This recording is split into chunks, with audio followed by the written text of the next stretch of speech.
Hello বন্ধুরা, সবাই কেমন আছেন? আশা করি সবাই অনেক ভালো আছেন। তো আজকের ভিডিওতে দেখাবো কিভাবে আপনারা গ্যাসের বইয়ের যে লিঙ্ক করা নাম্বারটি চেঞ্জ করবেন। তো চলুন আজকের ভিডিওটি শুরু করা যাক। সবার প্রথমে আপনাকে যেতে হবে গুগল ক্রোম ব্রাউজারে। গুগল ক্রোম ব্রাউজারটি আমি কম্পিউটার থেকে অন করে নিলাম এবং এখানে সার্চ করবেন ইন্ডিয়ান অয়েল। ইন্ডিয়ান অয়েল লেখার পরে নিচে স্ক্রল ডাউন করলে এখানে দেখতে পাবেন কাস্টমার পোর্টাল যে একটা ওয়েবসাইট আছে, সেই ওয়েবসাইটে আপনাকে ক্লিক করতে হবে। দেন অফিসিয়াল ওয়েবসাইটের ভিতরে ঢুকে যাওয়ার পরে এখানে দেখুন উপরে লগ ইন যে অপশানটি আছে, সেই লগ ইন অপশানে আপনাকে ক্লিক করতে হবে।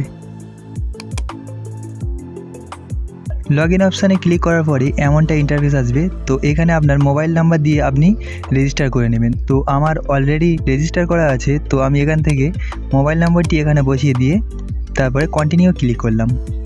তারপরে এখানে আপনার রেজিস্টার করার সময় যে পাসওয়ার্ড দিয়েছিলেন সেই পাসওয়ার্ডটি এখানে এন্টার করতে হবে। পাসওয়ার্ড এন্টার করে এখান থেকে capture code I am not a robot এই অপশানে আপনাকে ক্লিক করে তারপরে সাবমিটে ক্লিক করবেন। তারপরে দেখুন বন্ধুরা, আমার এখানে অলরেডি লগ ইন হয়ে গেছে। তো এখান থেকে আমি দেখিয়ে দিই কীভাবে আপনারা মোবাইল নাম্বারটি চেঞ্জ করবেন। তো তার আগে দেখিয়ে দিই আমার প্রোফাইলটি। এখানে দেখুন মাই প্রোফাইল যেই লেখাটি আছে সেই লেখাতে আপনি ক্লিক করবেন।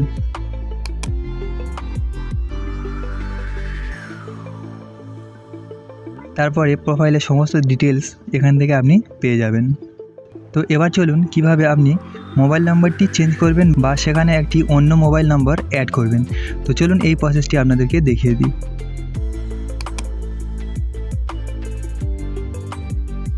তো আবারও এই হোম পেজে আসার পরে এখান থেকে দেখুন এলপিজি লেখাটি আছে, যে গ্যাস সিলিন্ডার চিহ্ন, ওই এলপিজি গ্যাস সিলিন্ডার চিহ্নতে আপনাকে ক্লিক করতে হবে।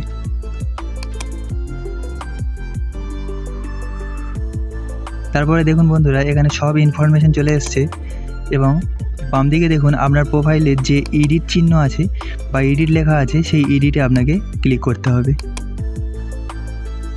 তারপরে একটু স্ক্রল আপ করলে এখানে দেখতে পাবেন মোবাইল নাম্বার। মোবাইল নাম্বারের যে ড্যাশবোর্ডটি আছে সেখানে আপনি দেখতে পারবেন চেঞ্জ এবং নিচে লেখা আছে অ্যাড নিউ মোবাইল নম্বর। তো আমি যেহেতু মোবাইল নম্বরটি চেঞ্জ করব না, আমি এখানে একটি নতুন নম্বর অ্যাড করব। তো সেক্ষেত্রে আপনাকে অ্যাড নিউ মোবাইল নম্বরে ক্লিক করতে হবে। আপনি যদি মোবাইল নাম্বার চেঞ্জ করতে চান তো অবশ্যই চেঞ্জে ক্লিক করে ওখানে আপনার নতুন মোবাইল নম্বরটি অ্যাড করলে তারপরে সেই নতুন মোবাইলে একটি ওটিপি যাবে। ওটিপি গেলে আপনার কাজটি সাকসেসফুল হয়ে যাবে। তো আমি এখানে অ্যাড নিউ মোবাইল নম্বরে ক্লিক করলাম।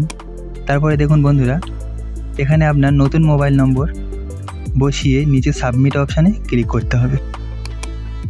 তো মোবাইল নম্বর বসানোর পরে নিচে সাবমিট অপশানে ক্লিক করলাম এবং সেই মোবাইল নম্বরে একটা 4 সংখ্যার ওটিপি যাবে। সেই 4 সংখ্যার ওটিপিটি এখানে একটা ঘরে একটা করে বসাতে হবে। তো আমি ওটিপি ফিল আপ করে দিই, তারপরে আপনাদেরকে বলছি। ওটিপি ফিল আপ করা হয়ে গেলে এখান থেকে আমি ভেরিফাই ওটিপিতে ক্লিক করলাম। তারপরে দেখুন বন্ধুরা, এখানে আমার কনফার্মেশন একটি ড্যাশবোর্ড চলে এসেছে। কনফার্মেশন মানে আমার এখানে মোবাইল নম্বরটি অ্যাড সাকসেসফুল হয়ে গেছে। তো আমি যেই মোবাইল নম্বরটি অ্যাড করেছি সেই অ্যাড করা মোবাইল নাম্বারটি আমি আপনাদেরকে দেখিয়ে দিচ্ছি। তার জন্য আপনাকে উপরে প্রোফাইল ক্লিক করতে হবে। প্রোফাইলে ক্লিক করার পরে হোম পেজে চলে আসবে এবং হোম পেজ থেকে আপনি আবারও এলপিজি অপশানে ক্লিক করবেন। তারপরে দেখুন বন্ধুরা, আবারও আপনাকে এডিট অপশানে ক্লিক করতে হবে। এডিট অপশানে ক্লিক করার পরে আপনারা দেখবেন আবারও আপনার প্রোফাইল ড্যাশবোর্ডে চলে এসেছে। তারপরে দেখুন আগে 408 নম্বরটি যেটা ছিল এবং লাস্টে আমি 169 যেই নম্বরটি অ্যাড করেছি সেটি এখানে শো করেছে এবং নিচে ভেরিফাইড হয়ে গেছে। তো অবশ্যই আপনারা এইভাবে আপনাদের মোবাইল নাম্বারটি চেঞ্জ করতে পারবেন এবং আপনি যদি নতুন নম্বর অ্যাড করতে চান অবশ্যই এইভাবে অ্যাড করতে পারবেন। এবং নিচে দেখুন এখানে লেখা আছে মেক দিস প্রাইমারি, এখানে ক্লিক করলে আপনি এই নম্বরটি প্রাইমারিতে রাখতে পারবেন। তো এইভাবে আপনারা নাম্বারটি চেঞ্জ করে নিতে পারবেন অথবা অ্যাড করে নিতে পারবেন। তার আগে বলে রাখি, আমার চ্যানেলটি এখনও যারা সাবস্ক্রাইব করে রাখেননি অবশ্যই আমার মোবাইল অ্যান্ড কম্পিউটার টিপস চ্যানেলটি সাবস্ক্রাইব করে রাখুন এবং পাশে থাকা বেল আইকনটি অল নোটিফিকেশানে রাখতে একদম ভুলবেন না। ততক্ষণ সবাই সুস্থ থাকবেন, ভালো থাকবেন। দেখা হবে অন্য কোনো নিউ টেক ভিডিওতে। Tata, bye bye.